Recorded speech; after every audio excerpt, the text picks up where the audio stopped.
What's up, DJ Tech Tools? It's Chris Brackley, and today I'm reviewing the Reloop RP-8000 turntable. Now, this has made quite a splash on the market since its launch in September last year. It's basically a super OEM turntable. Check out the written review on djtechtools.com for a bit more explanation as to what that is.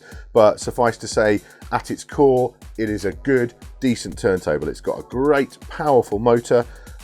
Basically, the super OEM turntables have all got this brushless design as per the Technics 1200, and it's a great, solid, long-lasting motor. I've got a Stanton 150 that must be at least 6 or 7 years old, and that's still going strong. So we know at its core it's a good turntable, but it's got MIDI controls built into the unit, which is a first really on any turntable, and it's natively mapped for Serato DJ. It comes with mapping for Tractor, and also you can basically map it to anything that you want. You can even, if you go into the settings, have all the buttons on the turntable send MIDI as well. So, you know, there's a lot of potential here for hardcore mappers and so on. And if you just plug in and playing with Serato DJ, that's fantastic. Now, it's got the Super OEM tone arm, which is a standard sort of tone arm. Again, it's a good proof tone arm, works really well. The pitch is all digital. This is one of the areas where Reloop have kind of done some adjustments and changed up a few things on this turntable. So you've got a fully digital pitch with a pitch resolution when you're in plus or minus 8% range. It's 0.02% increments on the pitch, and obviously a Technics 1200 is an analog pitch fully, but obviously you are still restricted to the physical length of the fader. So in terms of the actual pitch accuracy, I've had a good old play with this, mixing back and forth against the Stanton and a Technics, and it just works just fine. You know, it takes a little bit of adjusting to, because it is that kind of digital pitch, and it's got a bit of like pitch correctional built in. It's very kind of advanced feel, but once you've practiced with it, you'll be absolutely fine. You've got adjustable torque from super high torque of the super OEM style turntables down to a classic Technics kind of feel, and you've got an adjustable start and brake as well, so you can have the brake going right down to 6 seconds long.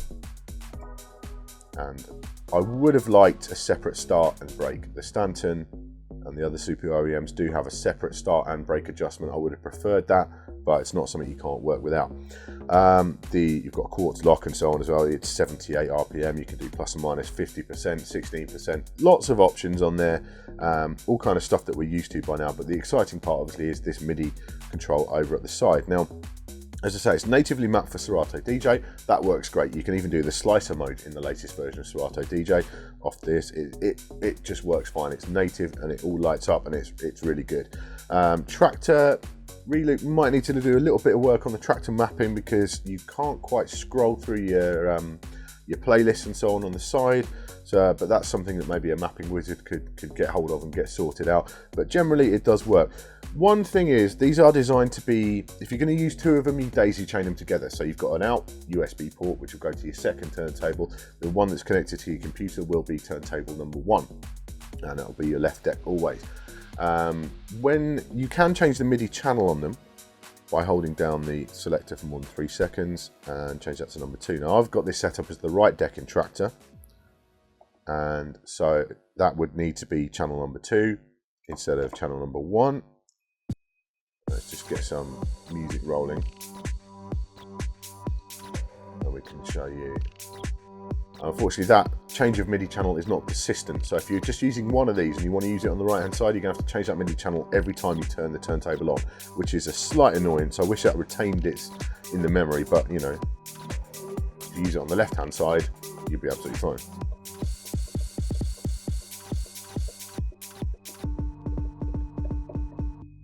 So nice feel to the buttons. They're not clicky buttons, they're kind of soft and squidgy. You've got loop controls.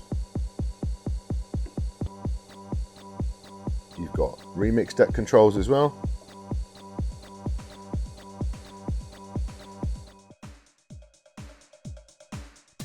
So you can fire off your remix slots, and you can stop them.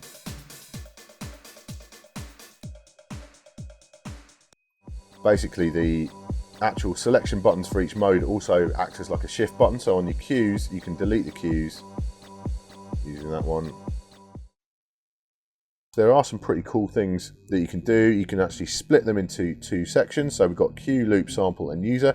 You can split into cue and loops, and now I've got my 4 cues, and I've got loops down at the bottom, which is a nice idea. You've got that user mode, so you can have 8 pads of your own choosing, whatever you want to set up on there. So that could be effects, it could be whatever you want. You've got, as I say, the sample decks, play your remix decks, and they will play your SP6 sampler in Serato DJ. One sort of real quirk about it is this power off thing. Now, as it stands, you know, I said about you having to reset the MIDI channel when you turn it off. When it's in line output mode, because it's switchable between phono and line, there's no earth cable required, that's all really good. But when you are in line mode, if you turn the power off, you actually turn the power off to the entire deck. So that means the actual line output, the preamp, is turned off as well, and all the sound just stops. So unlike that slowdown that we got there, what you'll actually find in line mode is that everything will just stop, and there will be no more signal sent to your DVS, or there will be no more output from your regular vinyl that you're playing, which is a bit of a weird one. On the Stanton 150 and so on, there's actually a power switch on the back which does the power for the whole deck, and this knob here just does the power to the motor.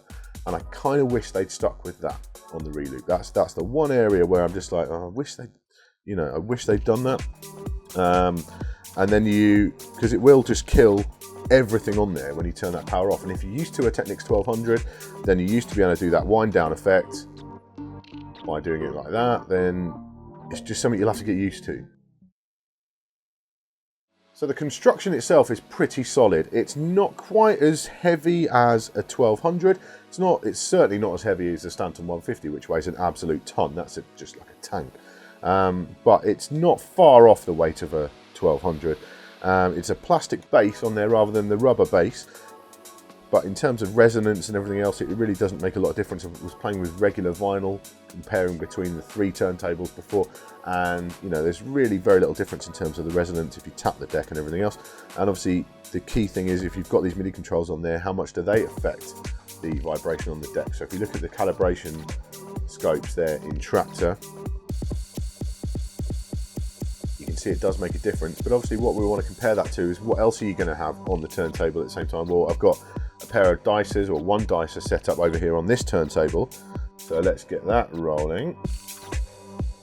And if we hit that, you can see a dicer there in the corner, different place, and you're getting the same sort of amount of distortion on both. Really not a lot of difference. So if dicers are a good idea, if dicers work for you, you're going to find that, you know, the MIDI controls on here are going to work as well. So to wrap up then, the Reloop RP-8000, there's no question that this is a really solid turntable. It's a good buy, okay? It's got the solid platter, really high torque motor, adjustable torque. You've got the accurate pitch control. You know, it's a bit lighter than the competition, but in terms of resonance, when you're hitting those buttons, you don't notice too much difference.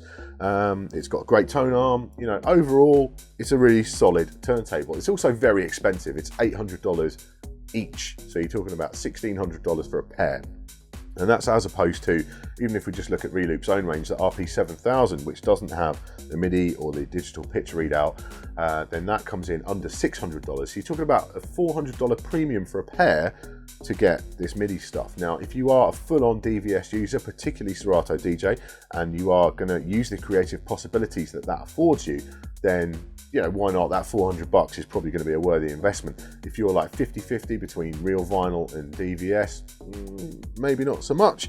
And you might be better off looking at one of the other models in the Reloop range, or maybe just sticking to a Technics 1200. But overall, yeah, it's a really impressive bit of kit and something completely new and novel on the market. So, you know, I can't fault it for what they've managed to achieve here. You are talking about a lot of controls in a very small space. The way they've used the split functionality to go between, you know, cues and loops at the same time, or cues and samples at the same time, is very clever. It's nice to have the browse knob there on the turntable. My only sort of real kind of things that I wish was different, well, the main thing is the power switch. I wish that this was just a motor off switch, and I wish there was a regular power switch on the back. Otherwise, if you are going to make use, as I say, of this creative stuff on this turntable, then jump in, why not? Because they are going to serve you very well. For more detail and more in-depth sort of analysis, please do check out my written review over at djtechtools.com. Thanks for watching.